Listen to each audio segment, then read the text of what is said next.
देखो जी, तो रेसिस्टेंस के बारे में हमें पढ़ना है, ठीक है। तो रेसिस्टेंस किस किस चीज पे डिपेंड करता है? At what factor does resistance depends? तो रेसिस्टेंस डिपेंड करता है लेंथ ऑफ कंडक्टर और area of cross section and nature of material, यही ना। चलो, तो जैसे ये वायर है, ठीक है। वायर कैसा होता है जी? सिलिंड्रिकल होता है, सिलिंड्रिकल होता है। ये वायर है और मान लो इसमें करंट आई फ्लो कर रहा है, और ये जो होता है ना, ये एरिया ऑफ क्रॉस सेक्शन होता है। क्या होता है? इसको एरिया ऑफ क्रॉस सेक्शन कहते हैं, एरिया ऑफ क्रॉस सेक्शन, ठीक है। और ये है पूरा, इसको लेंथ कहते हैं। तो जो रेसिस्टेंस है, वो रेसिस्टेंस तीन चीज पे डिपेंड करता है, थ्री फैक्टर। पहला, length of the conductor, length पर, length of the conductor, conductor, length of the conductor. दूसरा, area of the cross section. क्या जी? Area of the cross section, cross section. तीसरा, nature of material. Nature of material यानी aluminium का wire का अलग वो होता है, कॉपर का अलग होता है। Nature of material. कोई प्रॉब्लम? तो ये कैसे डिपेंड करता है जी? तो देखो, जो रेसिस्टेंस होता है वो लेंथ के डायरेक्टली प्रोपोर्शनल होता है, और एरिया का इनवर्सली प्रोपोर्शनल होता है। यानी एरिया बढ़ेगा तो रेसिस्टेंस कम होगा, एरिया कम होगा तो रेसिस्टेंस ज्यादा होगा। अगर लेंथ ज्यादा होगा तो रेसिस्टेंस भी ज्यादा होगा, लेंथ कम होगा तो रेसिस्टेंस भी कम होगा। ये होता है डायरेक्टली प्रोपोर्शनल। कोई प्रॉब्लम? एक बार नोट कर लो पॉज करके।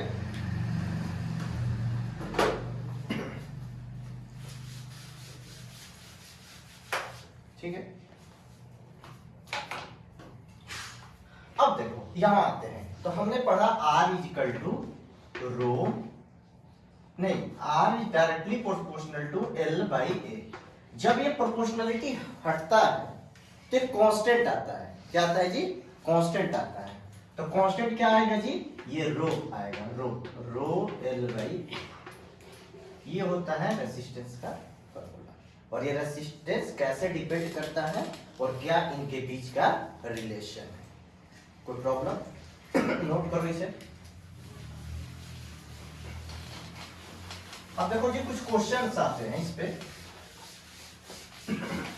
क्वेश्चंस कैसे आते हैं? मान लो ये एक वायर है,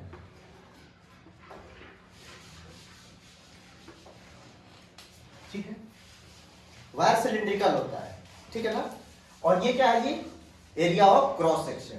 इसको हमने ए से बोल दिया, ए से डिनोट किया। किससे किया? ए से। ये भी ए ही है और इसका लेंथ एल है। अगर इसका लेंथ एल है, area of cross section A है, तो इसका रेसिस्टेंस कितना हो जाएगा? रो एल बाई ए होगा, यही होगा ना। लेकिन अब क्वेश्चन आपको देखो कैसे पूछेगा। अगर मान लो कि ये जो है, ये वायर है, वायर को मैंने एक्सपैंड कर दिया। क्या किया? एक्सपैंड कर दिया, यानी इसका लेंथ जो है, अब मैंने लेंथ दुगना कर दिया, मैंने ट्वाइस कर दिया। क्या किया जी? लेंथ ट्वाइस कर दिया। तो इसका एरिया ऑफ क्रॉस सेक्शन पे क्या इफेक्ट पड़ेगा? यानी ए डैश जो होगा, new area of cross section जो होगा, वो क्या होगा? हम कैसे पता करेंगे? ठीक है, तो new area of cross section कैसे हम फाइंड आउट करेंगे? ठीक है, तो अब देखो, ध्यान से देखो जी, सब कोई चीज हो, जैसे मान लो वायर है। चलो, तो वायर को आप कैसे भी लेंथ उसका तोड़ दो, मड़ोड़ दो, कैसे भी कर दो, उसका डेंसिटी सेम रहता है। क्या सेम रहता है? डेंसिटी सेम रहता है। डेंसिटी क्या होता है जी? डेंसिटी जो हमारा होता है ना, वो डेंसिटी होता है मास पर यूनिट वॉल्यूम, डी मास पर यूनिट वॉल्यूम। ठीक है, तो मास पर यूनिट वॉल्यूम, तो वॉल्यूम क्या होगा जी सिलेंडर का? तो जो वॉल्यूम होगा इसका, ये होगा base area, base area into height. कोई प्रॉब्लम? अब देखो आते हैं इसको, अब इस पे आते हैं। तो क्या इस वायर की दोनों की डेंसिटी सेम होगी? तो मैंने लिख दिया D1 is equal to D2, D1 is equal to D2। कोई प्रॉब्लम? तो इसका मास m है मान लो, और इसका भी वॉल्यूम V1 है। इसका मास तो सेम ही है, उसी को ना आप एक्सपैंड किए हो, तो मास थोड़ी चेंज होगा, मास तो कांस्टेंट होता है। तो मास इसका भी अपॉन V2, ये कट जाएगा, आपका V1 इजिकल टू V2 हो जाएगा। कोई प्रॉब्लम? तो इसका वॉल्यूम क्या होगा? Base area. बेस एरिया क्या है? A है, A इंटू L है, हाइट L है, हाइट L है, तो मैंने हाइट यहाँ पे लिख दिया।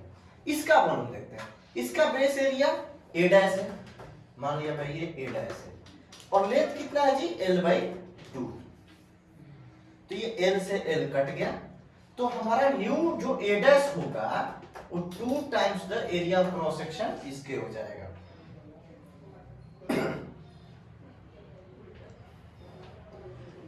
यानी A डैश जो होगा हमारा A/2 हो जाएगा, sorry, A is equal to A dash by 2, तो A dash is equal to 2 times of area of cross section हो जाएगा। कोई दिक्कत?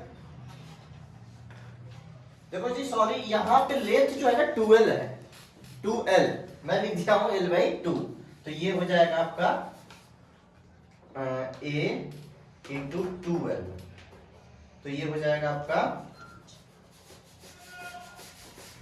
तो ये हो जाएगा A डैश, L से L तो कट जाएगा, A dash equal to A/2 हो जाएगा। यानी जो न्यू एरिया क्रॉस सेक्शन हो जाएगा वो आधा हो जाएगा इसका, यानी अगर इसका 6 मीटर स्क्वायर है तो इसका 3 हो जाएगा। ये इससे हम बहुत सारे एक न्यूमेरिकल कर लेंगे, कुछ न्यूमेरिकल्स हैं अभी मैं solve. Copper wire has a resistance of 0.6 ohm. Copper wire है जिसका रेजिस्टेंस 0.6 ओम है। मान लो ये कॉपर वायर है, ठीक है, दिख रहा? कॉपर वायर है जिसका रेजिस्टेंस क्या है जी? 6 ओम है। Another copper wire of the same mass.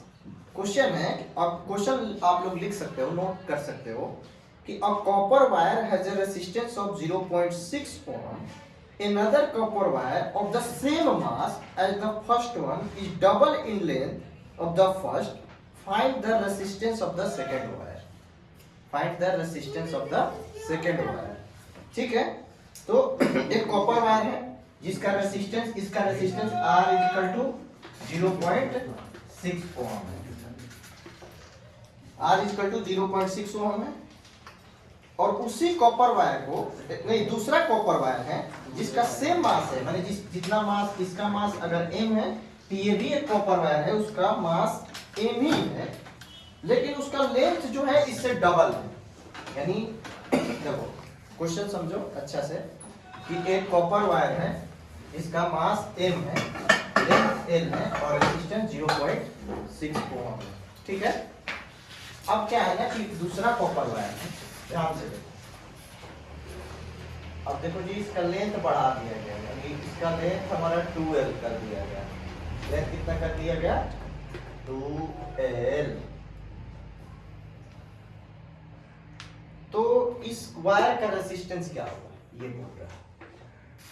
एक बार फिर से क्वेश्चन समझ लो। ये कह रहे हैं कि एक कॉपर वायर है, इसका रेजिस्टेंस 0.6 ओम है और लेंथ L है। तो एक दूसरा कॉपर वायर है जो कि इसका लेंथ इससे दोगुना है, ट्वाइस है, 2L है। तो इसका रेजिस्टेंस क्या होगा? तो चलो हम पहला वायर का रेजिस्टेंस लिखते हैं। पहला वायर का रेजिस्टेंस हम लिखेंगे तो R is equal to rho L by A. तो R कितना है जी 0.6, रो L कितना है L ही है बाई ए, ये इक्वेशन मैंने 1 लिख दिया। दूसरा पे आते हैं, दूसरा का equation R dash is equal to rho, देखो जी सेम मास है तो डेंसिटी सेम होगी, और जैसे मैं पीछे कराया वैसे सेम होगी, ठीक है वही रिजल्ट होगा। तो रो एल इसका कितना है जी 2L है, और एरिया क्रॉस सेक्शन क्या हो जाएगा जी, अगर इसका लेंथ 2L ट्वाइस कर दिया जाए, अगर इसका लेंथ L है, एरिया क्रॉस सेक्शन A है, तो अगर इसका लेंथ 2L कर दिया जाए, तो अभी मैं क्या बताया कि एरिया क्रॉस सेक्शन क्या होता है हाफ हो जाता है, यानी ये A/2 हो जाएगा। अभी मैं पीछे प्रूव कराया तो ये A के जगह पे हम A/2 लिख दे रहे हैं, A/2, ये R डैश हो जाएगा रो L इंटू 4/8, ठीक है। तो ये R डैश हो जाएगा, यहां मैं बता दे रहा हूं, R dash 4 into rho L by A. तो 4 रो L बाई ए की वैल्यू क्या है जी आपको 0.6 गिवन है, तो मैंने यहाँ पे 0.6 से मल्टीप्लाई कर दिया, आपको न्यू रेजिस्टेंस जो है वो 2.4 ओम आ जाएगा आंसर। बहुत इंपॉर्टेंट क्वेश्चन है, ऐसे क्वेश्चन एक बोर्ड में पक्का होता है इस पे आधारित, ठीक है। इसको बढ़िया से देखो और पर बढ़िया से करो, एक दो बार समझ के करो, एक दो और क्वेश्चन में करा दे रहा हूं आप लोगों को ताकि और अच्छा से समझ में आ जाए। नोट करो इसे।